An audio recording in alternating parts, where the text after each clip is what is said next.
षण्वतितमः सर्ग 96वां सर्ग। सुग्रीव द्वारा राक्षस सेना का संहार और विरूपाक्ष का वध। इस प्रकार जब रावण ने अपने बाणों से वानरों के अंग भंग कर डाले, तब वहां धराशायी हुए वानरों से वह सारी रणभूमि पट गई। 1। रावण के उस असह्य बाण प्रहार को वे वानर एक क्षण भी नहीं सह सके, ठीक वैसे ही जैसे पतंग जलती आग का स्पर्श क्षण भर भी नहीं सह सकते हैं। 2। राक्षस राज के तीखे बाणों की मार से पीड़ित हो वे वानर उसी तरह चीखते चिल्लाते हुए भागे, जैसे दावानल की ज्वालाओं से घिरकर जलते हुए हाथी चीत्कार करते हुए भागते हैं। 3। जैसे हवा बड़े बड़े बादलों को छिन्न भिन्न कर देती है, उसी प्रकार रावण अपने बाणों से वानर सेनाओं का संहार करता हुआ सम्रांगण में विचरने लगा। 4।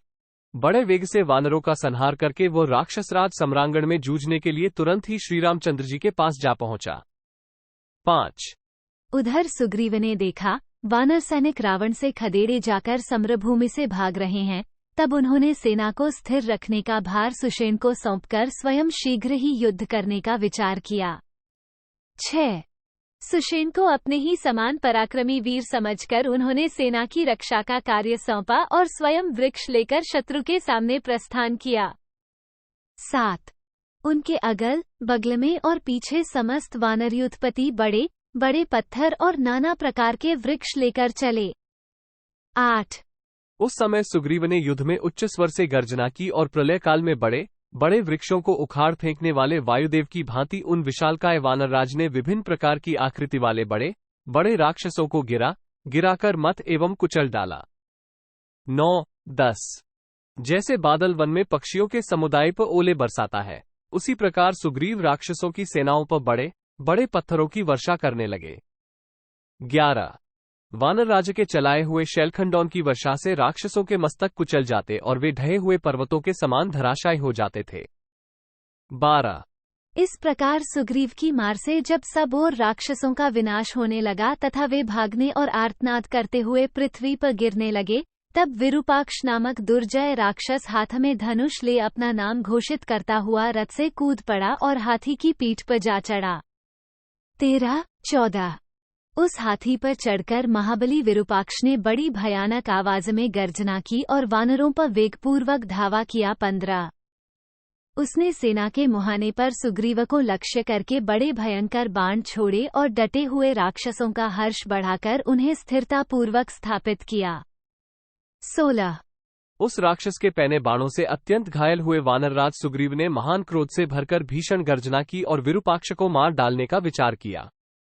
17 शूरवीर तो वे थे ही, सुंदर ढंग से युद्ध करना भी जानते थे, अतः एक वृक्ष उखाड़कर आगे बढ़े और अपने सामने खड़े हुए उसके विशाल हाथी पर उन्होंने उस वृक्ष को दे मारा। 18 सुग्रीव के प्रहार से घायल हो वो महान गजराज एक धनुष पीछे हटकर बैठ गया और पीड़ा से आर्तनाद करने लगा।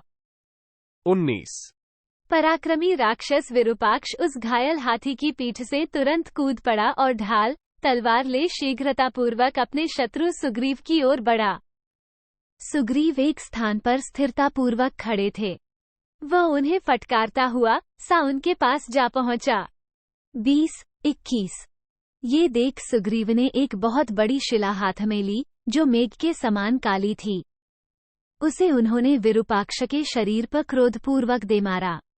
22 उस शिला को अपने ऊपर आती देख उस परम पराक्रमी राक्षस शिरोमणि विरूपाक्ष ने पीछे हटकर आत्मरक्षा की और सुग्रीव पर तलवार चलाई। 23 उस बलवान निशाचर की तलवार से घायल होकर वानरराज सुग्रीव मूर्छित होकर थोड़ी देर धरती पर पड़े रहे। 24 फिर सहसा उछलकर उन्होंने उस महासम में मुट्ठी बांधकर विरूपाक्ष की छाती पर वेगपूर्वक एक मुक्का मारा। 25 उनके मुक्के की चोट खाकर निशाचर विरूपाक्ष का क्रोध और बढ़ गया और उसने सेना के मुहाने पर उसी तलवार से सुग्रीव के कवच को काट गिराया, साथ ही उसके पैरों का आघात पाकर वे पृथ्वी पर गिर पड़े। 26 1/2 गिरे हुए सुग्रीव पुनः उठकर खड़े हो गए और उन्होंने उस राक्षस को वज्र के समान भीषण शब्द करने वाले थप्पड़ से मारा। 27 1/2 सुग्रीव के चलाए हुए उस थप्पड़ का वार वो राक्षस अपने युद्ध कौशल से बचा गया और उसने सुग्रीव की छाती पर एक घूसा मारा। 28 1/2 अब तो वानरराज सुग्रीव के क्रोध की सीमा न रही। उन्होंने देखा कि राक्षस ने मेरे प्रहार को व्यर्थ कर दिया और अपने ऊपर उसका स्पर्श नहीं होने दिया। तब वे विरूपाक्ष पर प्रहार करने का अवसर देखने लगे। 29-30 तदनंतर सुग्रीव ने विरूपाक्ष के ललाट पर क्रोधपूर्वक दूसरा महान थप्पड़ मारा, जिसका स्पर्श इंद्र के वज्र के समान सह था।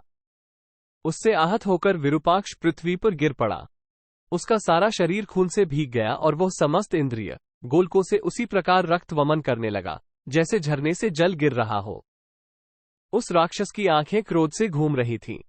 वो फेनयुक्त रुधिर में डूबा हुआ था। वानरों ने देखा, विरूपाक्ष अत्यंत विरूपाक्ष, कुरूप नेत्र वाला और भयंकर हो गया है। खून से लथपथ हो छटपटाता, करवटें बदलता तथा करुणाजनक आर्तनाद करता है। 33-34 इस प्रकार वे दोनों वेगशाली वानरों और राक्षसों के सैन्य समुद्र मर्यादा तोड़कर बहने वाले दो भयानक महासागरों के समान परस्पर संयुक्त हो युद्धभूमि में महान कोलाहल करने लगे। 35 वानरराज सुग्रीव के द्वारा महाबली विरूपाक्ष का वध हुआ देख वानरों और राक्षसों की सेनाएं एकत्र हो बड़ी हुई गंगा के समान उद्वेलित हो गई। एक ओर आनंदजनित कोलाहल था तो दूसरी ओर शोक के कारण आर्तनाद हो रहा था। 36 इत्यार्षे श्रीमद् रामायणे वाल्मीकिये आदिकाव्ये युद्धकांडे षण्वतितमः सर्गः 96। इस प्रकार श्री वाल्मीकि निर्मित आर्ष रामायण आदिकाव्य के युद्धकांड में 96वां सर्ग पूरा हुआ। 96